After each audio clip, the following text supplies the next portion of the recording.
in reading your book, The God Delusion, you say that it's under scholarly dispute among historians that Jesus actually existed. Now, I checked with the ancient historians. That is not so. And it disturbed me. History is not natural science. But what I don't understand is this, why you would write something like that. I don't think it's a very important question whether Jesus existed. There are some historians, most historians think he did, some They historians certainly don't. do. I couldn't find an ancient historian that didn't. Well, there are one or two, but I don't really care, actually, because precisely because it's petty.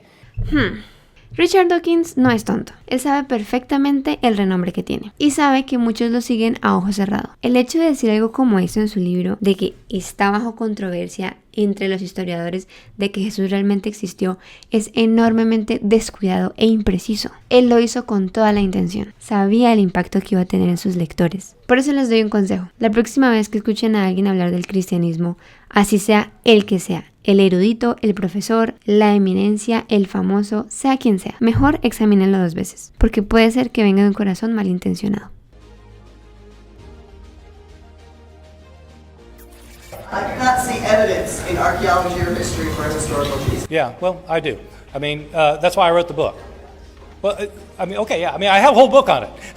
I mean, so there is a lot of evidence. I mean, there is so much evidence that it is not. I mean, I know in the crowds you all run around with, it's commonly thought that Jesus did not exist. Let me tell you, once you get outside of your conclave, there's nobody who. I mean, this is not even an issue for scholars of antiquity. It is not an issue for scholars of. There is no scholar in any college or university in the Western world who teaches classics, ancient history, New Testament, early Christianity, any related field who doubts that Jesus existed. Now, that is not evidence. That is not evidence. Just because everybody thinks so doesn't make it evidence.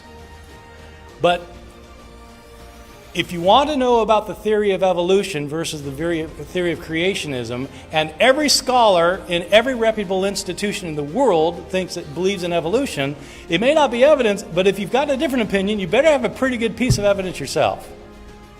The reason for thinking Jesus existed is because he is abundantly attested in early sources.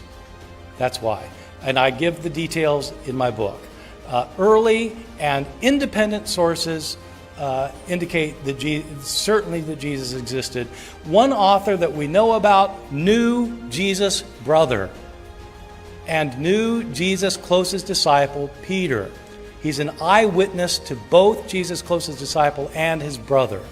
So, I mean, I'm sorry, but again, I respect your disbelief, but if you want to go where the evidence goes, I think that atheists have done themselves a disservice by jumping on the bandwagon of mythicism, because, frankly, it makes